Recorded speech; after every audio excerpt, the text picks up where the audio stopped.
ദൈവനാമം മഹത്വപ്പെടുമാറാകട്ടെ. ഇന്നത്തെ എന്റെ വിഷയം ക്രിസ്തുവിൽ വേരൂന്നുക എന്നതാണ്. വിഷയത്തിലേക്ക് പോകുന്നതിന് മുമ്പ് ഒരു ചെറിയ കഥ നിങ്ങളുമായി പങ്കുവയ്ക്കാൻ ഞാൻ ആഗ്രഹിക്കുന്നു. ഒരിക്കൽ ഒരു തോട്ടക്കാരൻ കയ്യിൽ കുറച്ച് വിത്തുകളുമായി പുറപ്പെട്ടു. എന്നാൽ അതിൽ നിന്നൊരു വിത്ത് താഴേക്ക് വീഴുകയുണ്ടായി. വീഴ്ചയുടെ ആഘാതത്തിൽ വിത്ത് സ്വയം മറഞ്ഞു. എല്ലാം അവസാനിച്ചു. വഴിപോക്കരാതിനെ ചവിട്ടി താഴ്ത്തി. ബാക്കി വിത്തുകളും കണ്ടു നിന്നവരും വിധി എഴുതി. എല്ലാം നീ തീർന്നടാ, നീ തീർന്നു. എന്നാൽ വർഷങ്ങളും ദിവസങ്ങളും മാസങ്ങളും കടന്നു പോകവേ ഇതിലൊന്നും തളരാതെ കാതിലുള്ള വൻമരമായി തീർന്നു.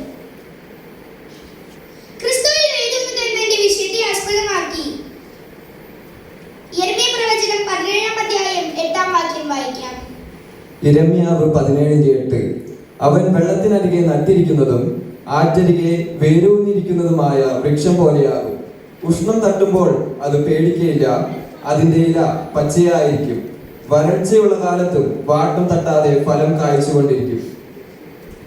യിരെമ്യാ പ്രവാചകന്റെ പുസ്തകം പഠിക്കുമ്പോൾ നമുക്ക് എല്ലാവർക്കും അറിയുന്നത് പോലെ കരയുന്ന പ്രവാചകൻ എന്ന് വിളിക്കപ്പെടുന്ന യിരെമ്യാവാണ് ഇതിന്റെ രചയിതാവ്.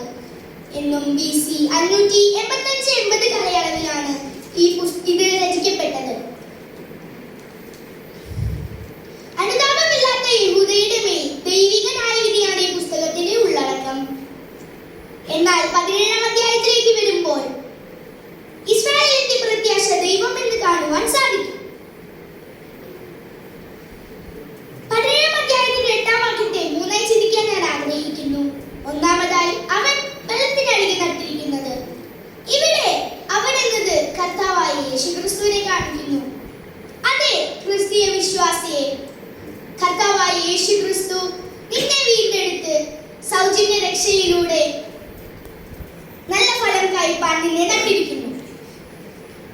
രണ്ടാമതായി, വേരൂന്നിയിരിക്കുന്നതുമായ വൃക്ഷം പോലെയാകും. അതെ, രക്ഷ എന്ന മാർഗത്തിലൂടെ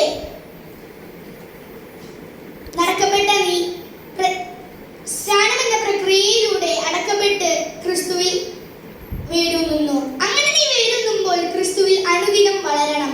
അങ്ങനെ നീ വളരണമെങ്കിലോ വചനം പഠിക്കണം, ധ്യാനിക്കണം, അനുസരിച്ച് ജീവിക്കണം. ഇങ്ങനെയെല്ലാം സാധിക്കണമെങ്കിൽ യിരെമ്യാ പ്രവചനം 17-ാം അധ്യായം 7-ാം വാക്യം പറയുന്നത് പോലെ യഹോവയിൽ ആശ്രയിക്കുക, യഹോവ തന്നെ ആശ്രയമായിരിക്കുക. മൂന്നാമതായി, ഉഷ്ണം വരൾച്ച വന്നാലും ഫലം കായ്ക്കുക. അങ്ങനെ നീ വളരുവാൻ ശ്രമിക്കുമ്പോൾ സങ്കീർത്തനക്കാരൻ പറയുന്നത് പോലെ പാഷാൻ കൂറ്റങ്ങൾ നിന്നെ ചുറ്റിയെന്ന് വരാം, അലറുന്ന സിംഹങ്ങൾ വന്നെന്ന് വരാം.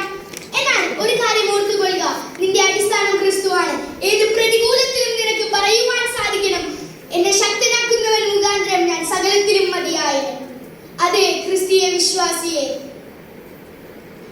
നിന്നെ കണ്ട് മനുഷ്യർ വിധിയെഴുതിയെന്ന് വരാം, മറ്റുള്ളവരുടെ മുമ്പിൽ നിന്ദിതനായെന്ന് വരാം. ഒരു പരിഹാസ പാത്രമായാലും ഒരു കാര്യം നീ ഓർത്തുകൊള്ളുക,